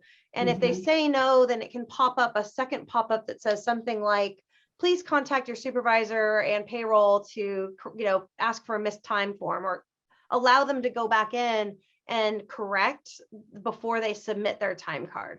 So the yes option is great, but if there's no option, then these verifications lose a little bit of their viability. And there's a case that came out, and I'm blanking on the name of the case that this was discussed, but Donahue. The court was saying, look, it's great if you have a yes, but if you don't have a no option for the people to say, no, I didn't take all of my meal and rest breaks, then it's kind of a false, it's like this, I agree, and you have no option but to push I agree to submit it, and it loses its helpfulness as a defense to these claims. So I think Donahue came out in March or April of last year. I believe it was sometime during the spring. And I've had several clients who have gone to that sort of system, and highly recommend it if you have it available to you. I have a particular client who was using a payroll system that didn't have that capability. And it's been really a struggle to come up with some sort of kind of clanky system that's going to allow them to capture this information. But I think that now that we're a year out, most of your payroll systems are going to have something that's going to allow you to do that. And if you are using electronic time systems and you're not already having that kind of practice at the end of each day, see if you can get it put in. Because I hope it's if, but for most employers, it's a win. That class action or PAGA lawsuit is filed. Having that daily verification that meal periods and rest periods were provided, and if not, a penalty was paid, it is going to go such a long way in defending that lawsuit and reducing whatever damages are owed. And I think it's important to audit your payroll provider just like you would audit anything else, and contact them and say, hey, is our system set up to automatically pay a meal premium, or to automatically flag us if there's a non-compliant meal period? And with work, with your payroll provider, they may be able to do that. Some of them do not. I mean, to my surprise, many of my clients that have used, and I don't want to, disparage any particular provider on a recorded webinar, but one of the major ones just it wasn't even part of what was their automatic payroll offering. And to me, that was shocking that it wouldn't even be a thing that they offered to their thousands of California clients with millions of workers. So it's a huge gap that some of the payroll providers have had, and I would just encourage anybody who does have that contact with their HRIS system or their payroll provider to make sure that they are in fact taking care of those things and automatically paying overtime and automatically calculating meal premiums. Shauna, you and I have been doing, these wage and hour lawsuits for a long time. I don't want to talk about how old we are, but we've been doing it for a while. We're older than we look. I can't tell you how many times I've had a payroll provider be the general reason why we're in a lawsuit, because they weren't paying things according to California law, where the HR person, where the employer thought that they were doing things correctly, and either the payroll company wasn't properly calculating regular rate of pay, or they weren't paying premiums that the employer assumed were being paid. And so you have to remember that most of these payroll companies service every state. California employment law is very different than other states. And so you need to make sure, and I agree with Shauna, do audits, make sure that your timekeeping policies are doing what you think they're doing, and that they're properly paying your employees, that they're properly paying penalties when appropriate. Yeah. Because you Split want shifts to as learn well it before the for- lawsuit's filed. Yeah, split shift differentials as well. I have a client that just a few months ago realized, we had a conversation because there was a claim for failure to pay a split shift differential. It was only one shift, and it wasn't the norm for this person, but they had a gap of 4 hours, and they were supposed to drive a bus in the morning, and typically they would work in the interim at one of the sites, and then they were supposed to drive the bus in the afternoon.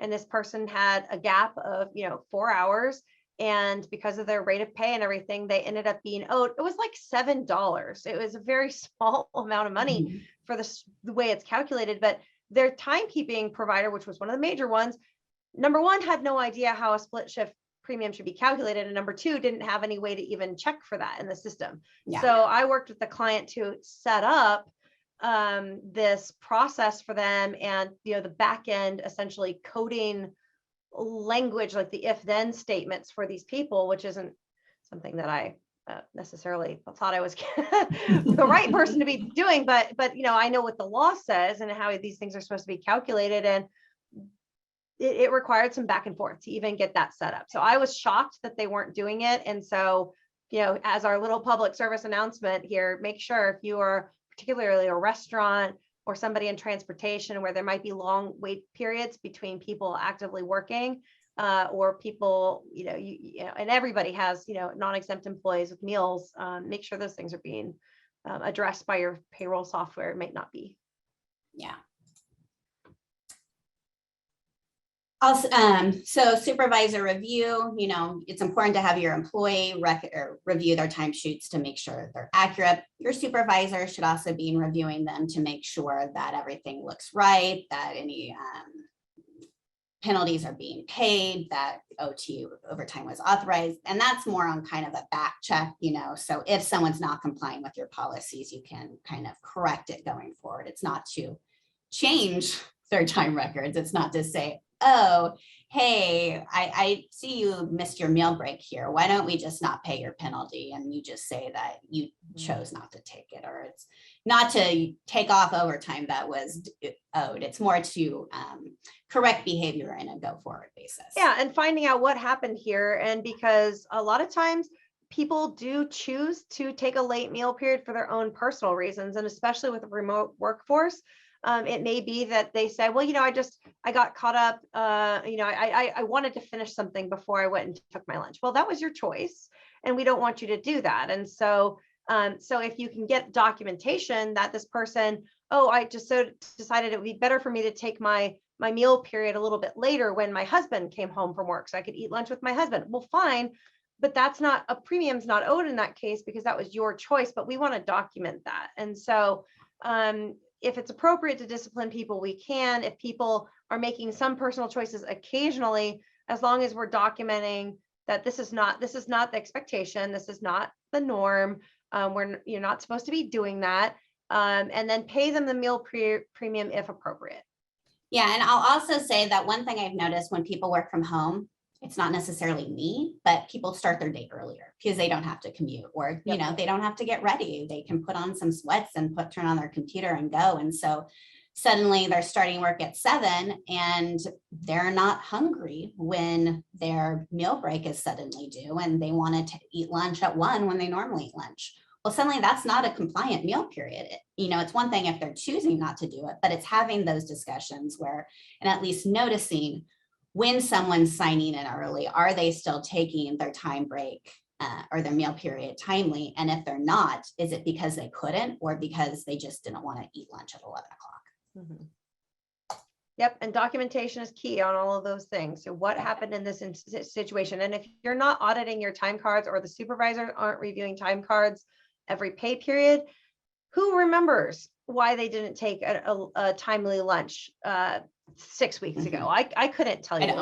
know. So that's, the importance of, having a verification and a, review process in place where it's expectation, part of the supervisor's job, review these timesheets and address the issues right then and there, no later than the end of the pay period. So we can A, make sure they're paid their premiums, and B, discipline if appropriate, or at least kind of corrective action, steer them back on the right course and letting them know, okay, well, if you want to start early, that's fine, but you still have to take your break within 5 hours. Right. And, these are all issues in every workplace. They're issues whether people are in person, whether they're remote, wherever they're working. These are going to be issues you have to deal with and handle on a pay period basis. It's just harder when people are home, and there's more to think through, and there's more, unfortunately, responsibility on the behalf of managers, human resources, all of those, the people on that side, to ensure compliance, because they're not seeing people. They can't say, hey, you go take your break. It's just people are able to do things more on their own schedule and will do things on their own schedule at home. And so it's thinking through how you're going to handle that when you have a remote workforce. So a little bit about business expenses. We've, kind of briefly talked about it at several points throughout the morning, but remember, employers have to provide a reasonable reimbursement for all necessary work expenditures. What is necessary is going to be a job dependent answer. So what is necessary for me is going to be different than what's necessary for my assistant. So it's going to depend on the nature of the work, what's required of the employee, and what your company does, as their. But it also goes to, is it necessary for me to get a brand new office chair or not? And so that may be a case by case situation. If the employee truly doesn't own an appropriate, ergonomically correct seat to do work from home, and you are saying you need to work from home, well, you better provide an office chair. Let them borrow the one from the office or what have you. But necessary also depends on who's asking for it and whether it's actually needed to do the work. Yeah, and what other technology is available. So do I need a printer? When I'm in the office, I use a printer quite a bit, but is that something that's really necessary to my job? Can I do work without being required to use a printer or a scanner? Are there ways you can scan documents using the PDF to print? Is that what it is when it comes out? Yeah, print a PDF. Yep. Yeah, print a PDF. And electronic signatures instead of wet ink signatures, right? Or I just found out, I'm probably one of the last to realize this, but your iPhone can scan documents. You take a picture of it in the notes kind of app, and then it scans it. And so I didn't know that, and I just realized that. And so, it's both asking, is the expense necessary? Is what's being requested necessary? Are there alternatives that would allow the employee to do whatever it is they need to do that doesn't require a specific piece of equipment? How much is reasonable to spend?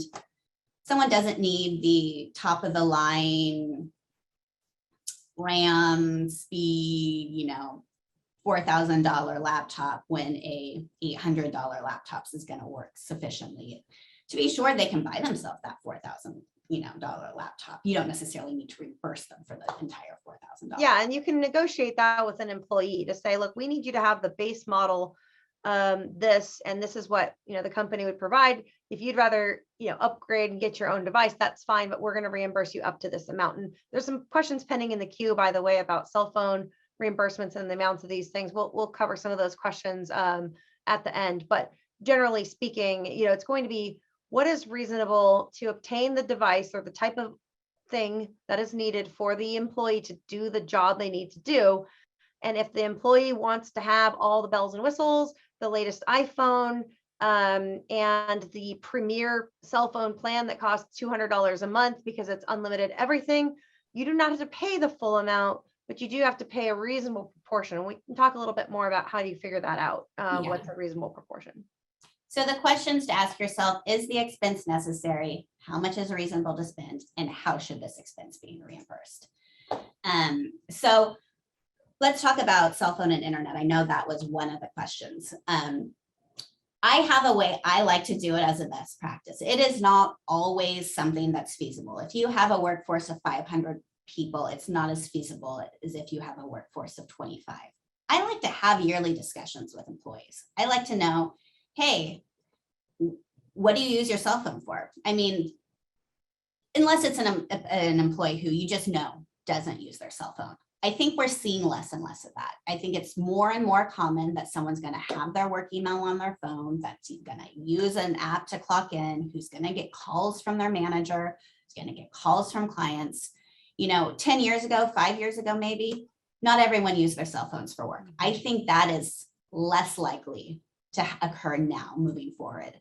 Yeah. And there are very few people. There still are those few people who want to carry around 2 devices and have their work fully separate from their home device, which look, I understand that, but it is the rare occasion. I do think our policies should account for those people and have a way to address it if somebody says, I'm not putting my work email on a personal device. Yeah, I do think that's less likely. I think the more common is they have one phone that has everything on it. Yep. So what you're going to do is you're going to have to figure out, okay, well, how much of that phone is that person using for their business? So just because they have a cell phone that has their work email on it, or that they receive 1 call a week on it, that doesn't mean you have to buy them a phone, that you have to reimburse them the entirety of their plan.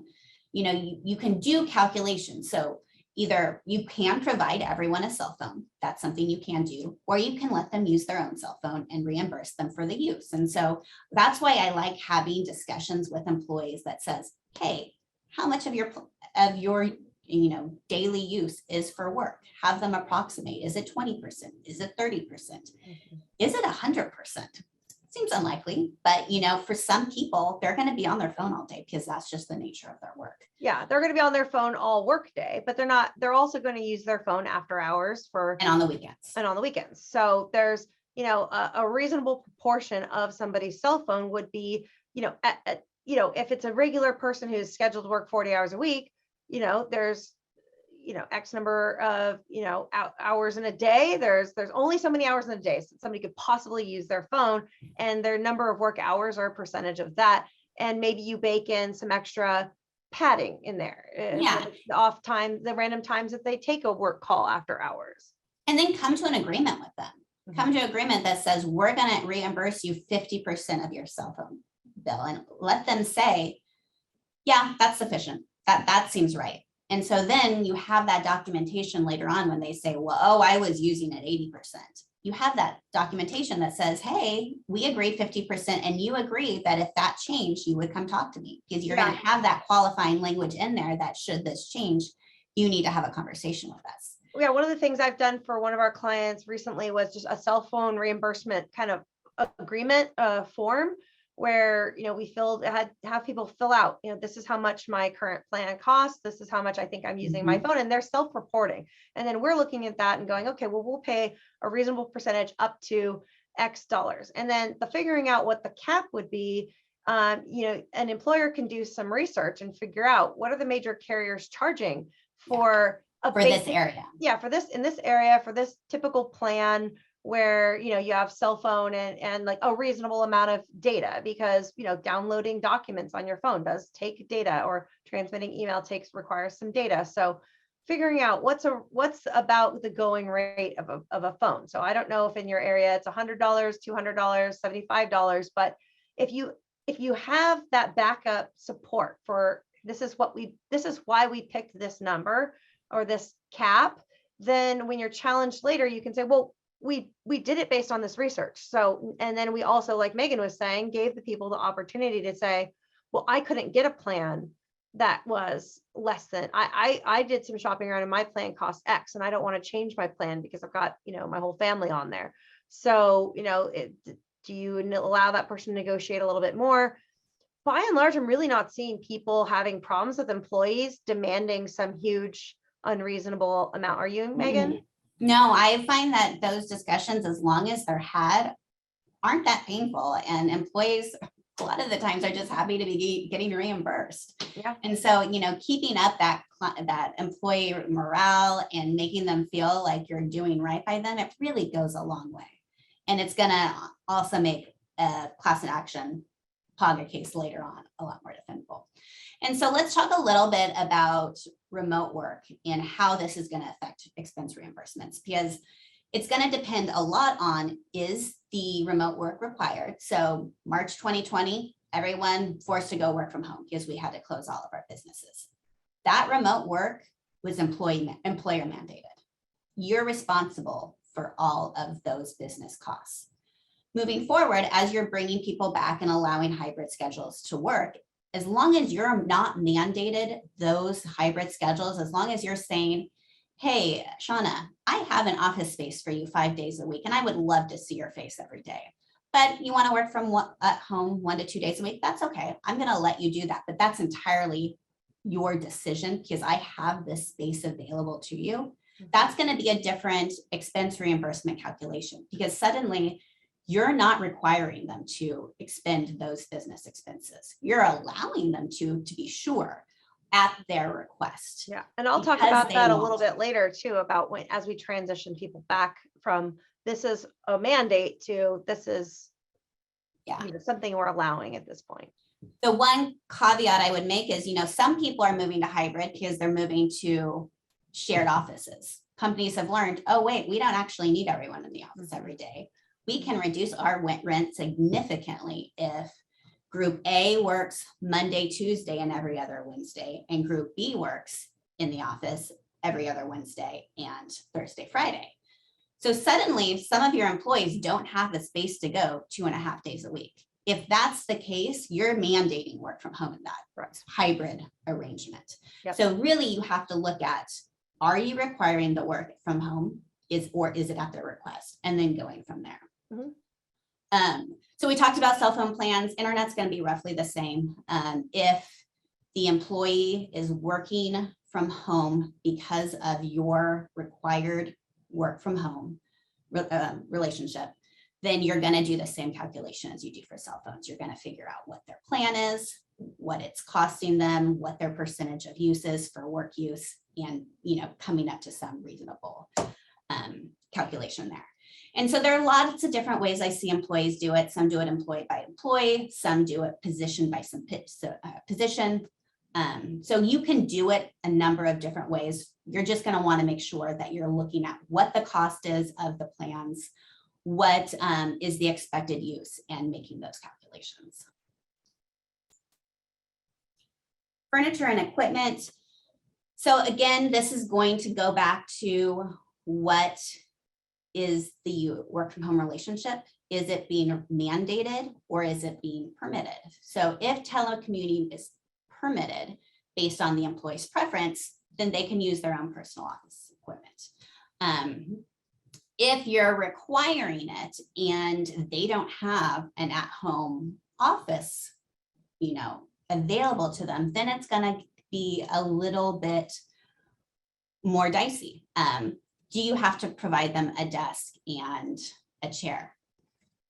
It's hard to say, probably not. They're probably going to have somewhere they can do work. But if you're going to require them to work from home, you have to provide them a computer. You have to provide them everything that they're going to need to do their job duties. Someone isn't entitled to the work environment they want necessarily, like this is the new beautiful office that I saw on Pinterest that I want my employer to buy for me because I'm going to be working from home 1 day a week. That's not the requirement. The requirement is doing what's necessary in order to allow them to perform their work duties. If it's a voluntary work from home environment, make sure that you have some policies in place that says you're not responsible for damage to their own equipment, and that if they're using your equipment, it's to be used for company purposes. Do you have anything to add there, Shauna? I think you covered it. It's the one thing is, on the exhaustible supplies, make sure that people have a way to get paper and pens and the things that you need them to have, and making sure that you have a handle on and you're ordering sufficient supplies to keep people supplied, and it's better for the businesses, I think, to have control over and supply reasonable amounts of, paper and pens and stuff like that than to have people ordering themselves whatever they feel like ordering, because you'll get better discounts and you'll also be able to keep better control of appropriate use of company supplies, I think. Yeah, and the one other thing I would say is when you have these remote work agreements where you're laying out all the responsibilities, when they're working from home and all that, include a section on this is the business equipment you're being provided, and have a section that lays out the responsibilities and your policy so that it's all very clear from the beginning. Remember that just because someone's not at your work premises doesn't mean workers' compensation doesn't apply. If someone is working from home and gets injured in the course of their employment, it is a workers' comp injury regardless of the location. If I am working from home and I fall down the stairs for some reason, I've gone downstairs to get water, that's arguably a work from home injury that is compensable. Or, carpal tunnel syndrome, someone's typing and using their keyboard, and just because it's their home office doesn't make it exempt from workers' comp. Right. And I think that's something that's really important. And something I personally experienced is that I was very accustomed to my desk at work, and everything was ergonomically set up at some point by somebody to make sure that my keyboard was at the right height, and I had a chair that was adjustable. And when I started working from home all the time, when I used to work from home occasionally, it was, I didn't really notice it. But when I started working from home all the time and everything was adjusted a little differently, I started to have that, nerve, blocked, and my fingers were going numb. And so I realized quickly my home setup needs to be adjusted. And, I was able to just do it myself, no problem. And just, adjusting the height of my keyboard tray, so I'm dropping my shoulders and all that. But if you have people who are starting to say, I'm having, carpal tunnel or other problems, it may be an ergonomic situation that you can send an ergonomics person through your work comp carrier, typically out to their work site to evaluate and assess, just like you would if they were in the office, to make sure that they're sitting in an appropriate workstation. Now, if people are choosing to, slump into their couch with their laptop on their knees, that's obviously a different situation. So as long as they have an appropriate workstation set up, then, hopefully that will cut down on the number of these kinds of repetitive and chronic injuries that relate to just essentially bad posture. Yeah. So remember, you can ask to have someone from your company come in and check people's workspaces. You're legally permitted to do that to ensure that they have a safe environment for them to do work. It's also a good idea to have a conversation with your workers' compensation provider and let them know that you do have telecommuting relationships, and make sure that those are covered under your policy and that there are no exclusions that might apply. Having that conversation at the beginning, rather than finding out the hard way that there may be some sort of exclusion, is preferable in many ways. Cal OSHA worker safety obligations. Remember, California Labor Code requires that every employer provide employment in a place of employment that is safe and healthy for its employees.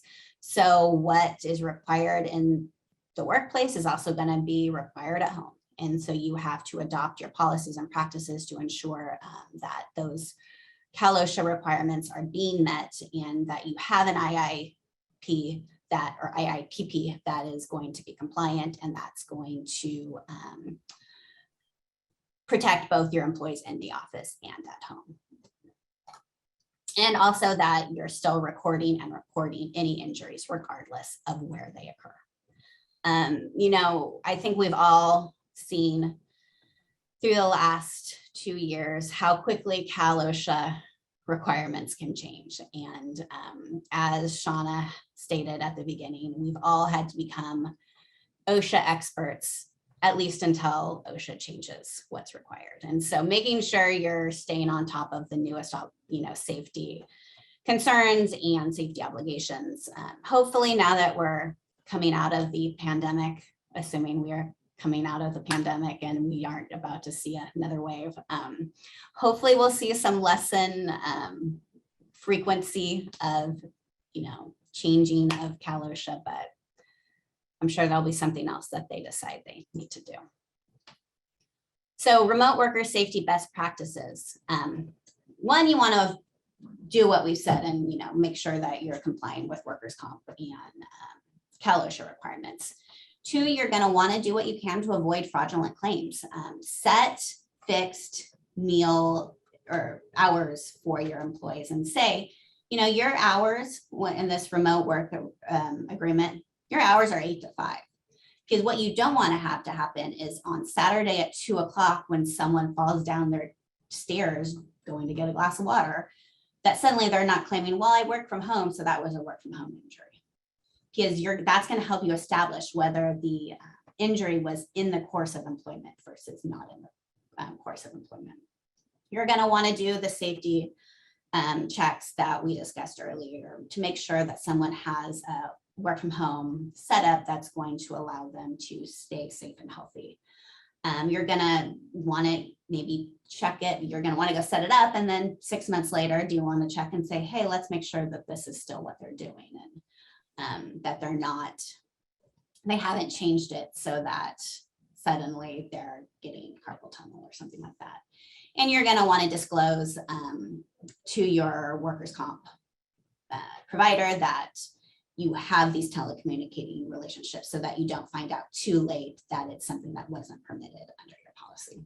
Yeah, and having people, actively log in and log out of their work computer allows you to sort of track when they're actively working versus times that they may not be working, especially with exempt employees who have a more flexible, they're not necessarily rigidly working 8 to 5. And so we want to be able to establish, well, were you working at the time that, you had this work injury? And, it's not your obligation to make sure that their house is fully free of all hazards. If they stepped on a Lego and, that their kid left on the stairs, it's, mostly a battle that your work comp carrier is probably going to fight on your behalf with the employee. But we want to make sure that we're not taking more responsibility for the employees homes than we have. So we don't want to buy liability by saying, oh, we'll be responsible. But we'll be responsible to the extent that it is, making sure we're not asking you to do anything that is unsafe or not in an ergonomic fashion, and that you have, a workspace that's designated, that's appropriate for this role. Yeah. And just to finish up, we've listed you definitely should have a written safety plan that specifically applies to your remote work employees. It's kind of listed here and it's pretty self-explanatory because we've talked about most of this. I'm not going to go over it in depth because we're, as usual, running short on time and I want to make sure we get to our best practices moving forward. But if you have any questions, just reach out to us. Yeah, and then Ramona, if you can switch her over to me, I will talk to you a little bit about when we have employees that are requesting work from home arrangements, how do we deal with that? And I mentioned this at the outset, for the last couple of years, most people have, with more or less success, been working from home. And so telling people who say, I want to work remotely that, well, this is an in-person role, it's weaker because it's harder to say that you can't actually do this job when in fact you have done this job. But that doesn't mean that it's ideal. It doesn't mean that working from home is the right fit for this job. It was a matter of necessity. It was something that we all did, but probably there are ways in which working in the office was better. And if you're the kind of employer who really wants everybody back at work, you just need to be able to think through and articulate to people why. And so I would suggest taking a look at your job descriptions and making sure that, number one, if in-person attendance is important to this role, that you put that in the job description. That used to be a given, that most jobs are in person in the office, but now with people applying it, and particularly as you have new applicants coming in, if this is a role where you're going to insist on somebody being in the office all the time, I would put that in the job ads as well as the job description, that one of the functions of this position is being at work. And alternatively, if you're going to advertise in a job ad that there are possibilities to work from home, don't then have a job description that says being in the office is an essential function of this job. Yep. I mean, one of the main problems generally speaking, that I see when I'm looking at employer files is disjointed documentation where, we have a job ad or somebody saying something, and then a job description or an offer letter that doesn't really match what was discussed or what they are advertised. So definitely making sure all these things are harmonized. It's a great point, Meagan. But if it is an essential function to be in the office, make sure that it really is essential. And then if, it's not kind of an obvious reason, like, you're the receptionist, you're the face of the company, we need somebody physically greeting people that come in.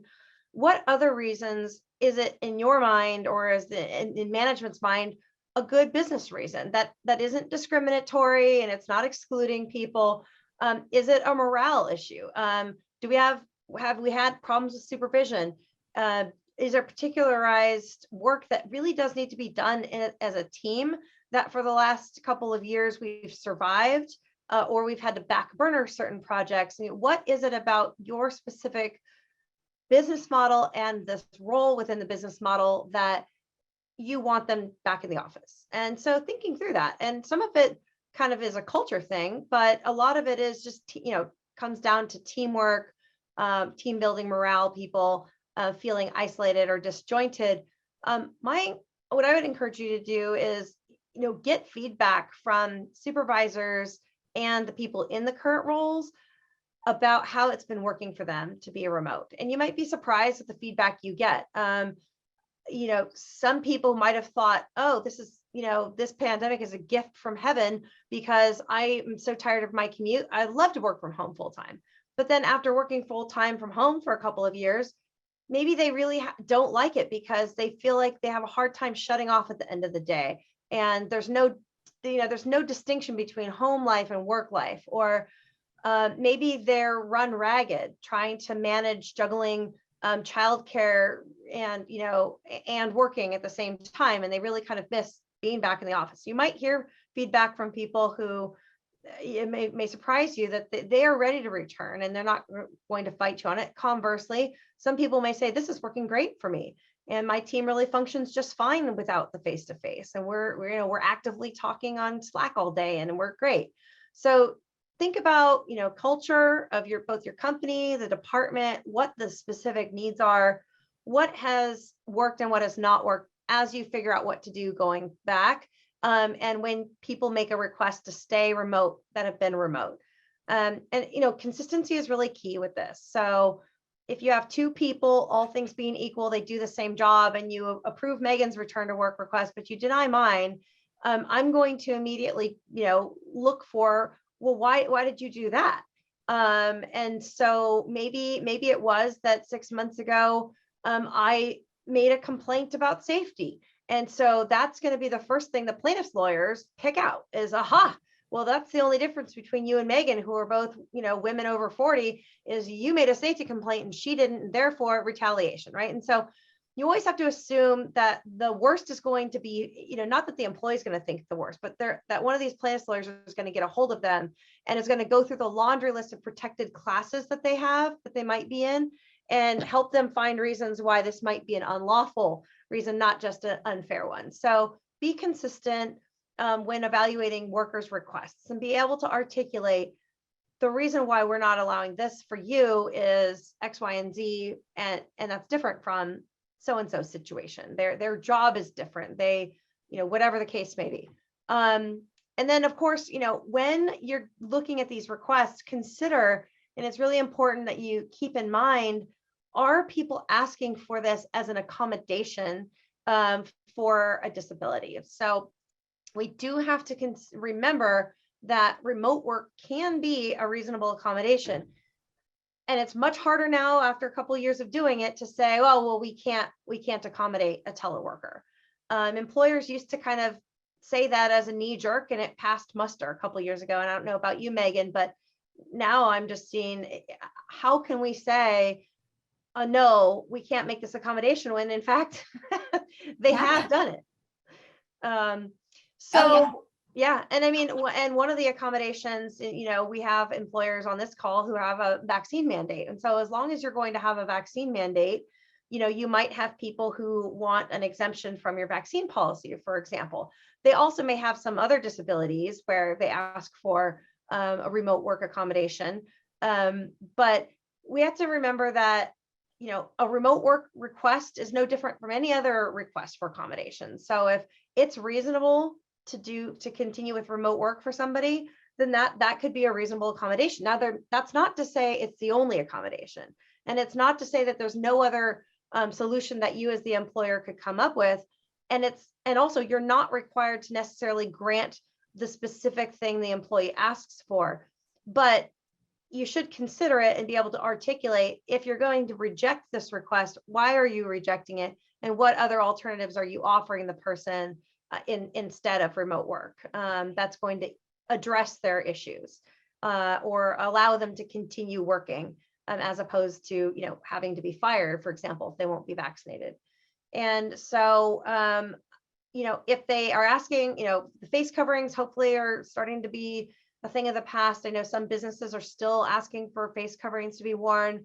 LA, I think, was the last man standing that finally just raised their face covering mandate. But these things may come back. We may see another spike.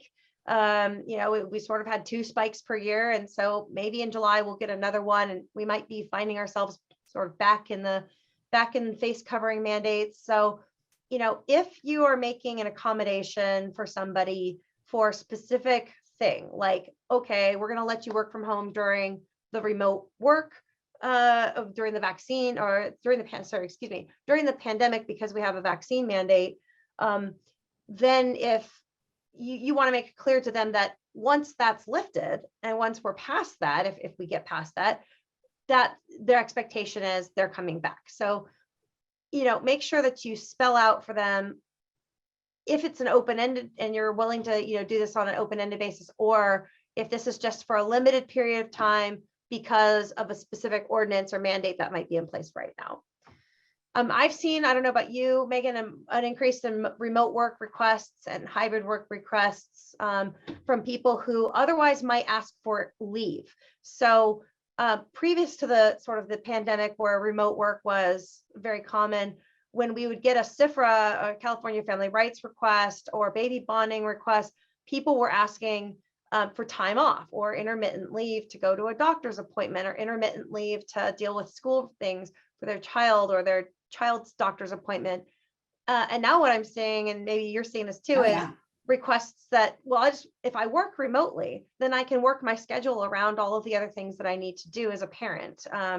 I can squeeze my work in while I also simultaneously, get my kids to school and pick them up and do those things. Have you seen a lot of that change? Yeah, and absolutely. And I think that's an important discussion to have just generally at the beginning and when you're forming this remote work arrangement. Is this person going to be gone from 3:45 to 4:15 every day because they have to go pick up, their kid from school? That might be okay with you, but that's a discussion you need to have. And I've definitely seen, I've been sick, so I need to work from home this week, or absolutely, rather than taking sick leave, most employers are saying, don't come to work if you're sick.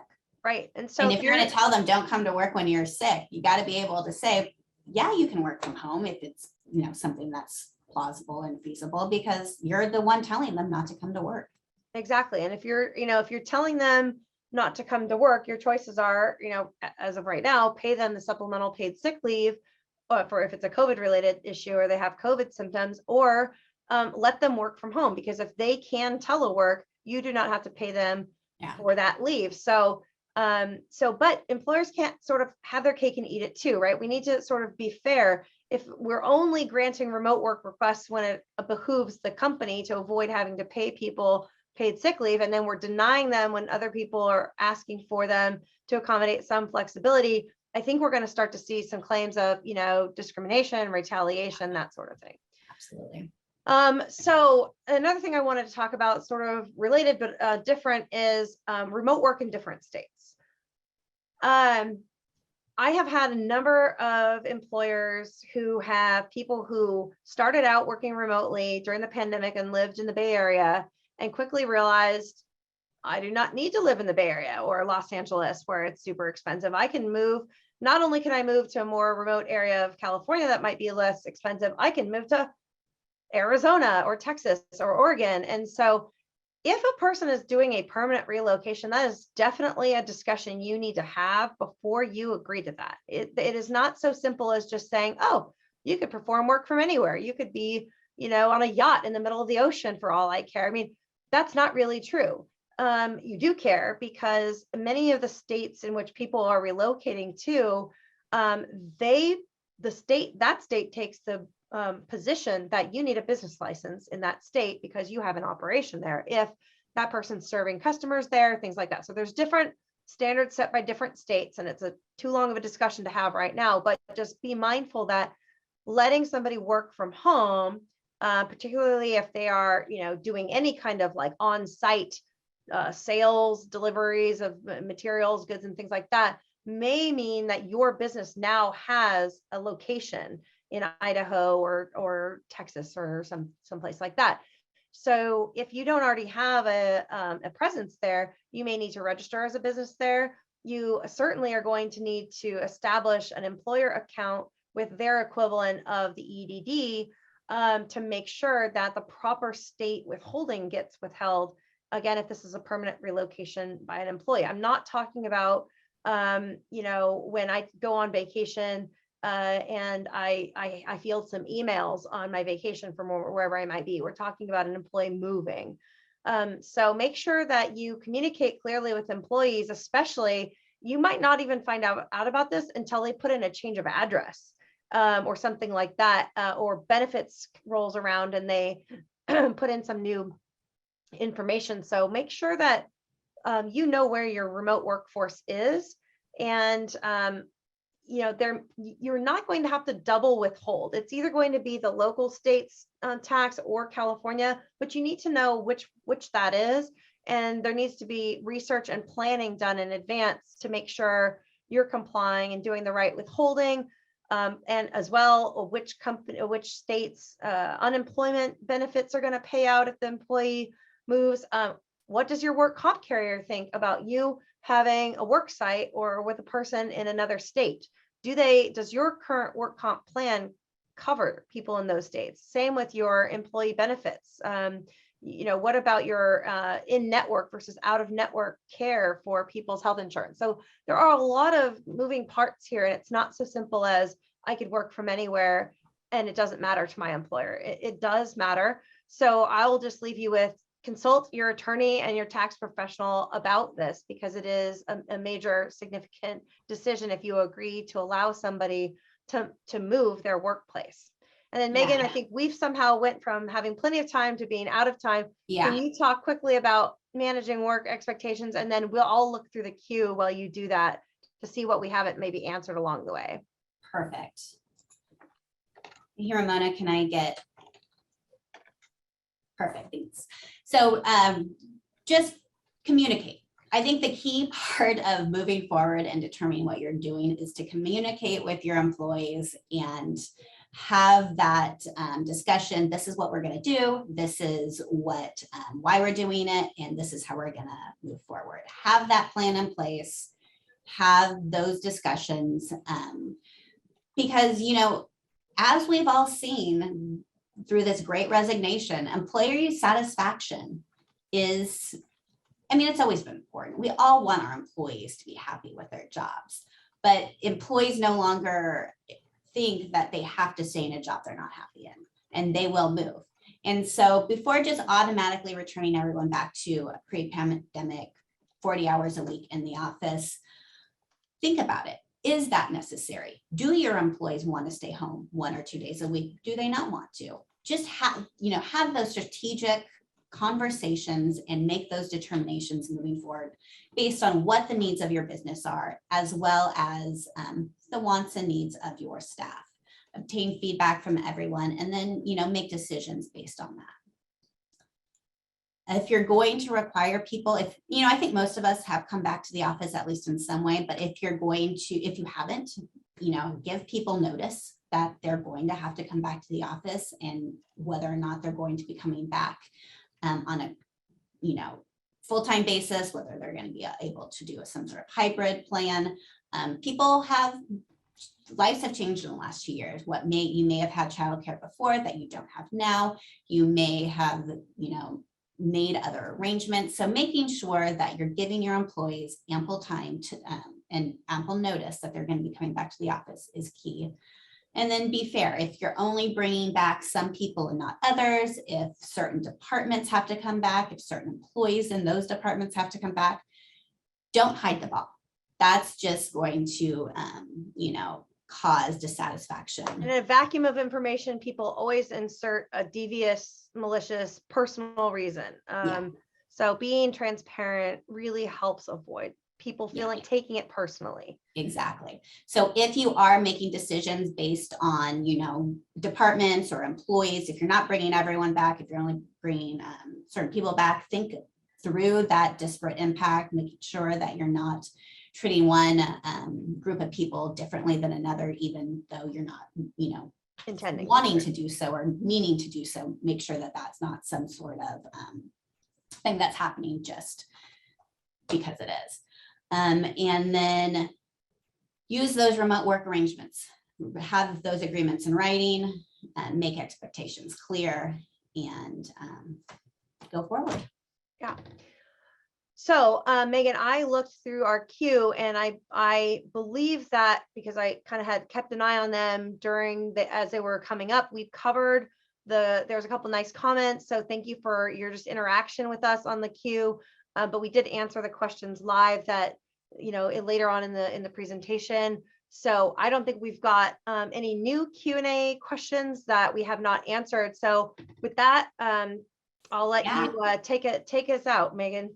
Well, thanks for joining us. If you have any questions about what we talked today, call Shauna, call me, email us. Our names or contact information is at the beginning of the presentation, which I believe Ramona will be sending out to everyone after this if you don't already have it. If you have any issues with the presentation format, if you didn't receive it, definitely let Ramona know. She is the keeper of all things labor and employment. And join us, as Shauna said, our seminar series this year is going to be kind of the 10 things to know about different categories. So we'll have one on wage and hour, we'll have, our usual subjects. We're just trying to present it to you in a little bit different way so that you're not bored by the same thing over and over again. So join us for those. And we're starting a new video series. So in addition to our blog, the written blog, there will be videos. And I think the new first one will be up any day now. So keep a lookout for that. We're excited about it. And looks like our next webinar. Ooh, I think you skipped. There you go. Is it really on? It's on the schedule. There's one in August. I'm not sure that's our actual next one. Yeah, I don't think that's our next one, but I somehow screwed it up, and there we go. May 18th. 10 pay practices that can keep you out of hot water. So we hope to see you there. Great. Thanks, everybody. Thanks. Appreciate your Bye. attention. Bye.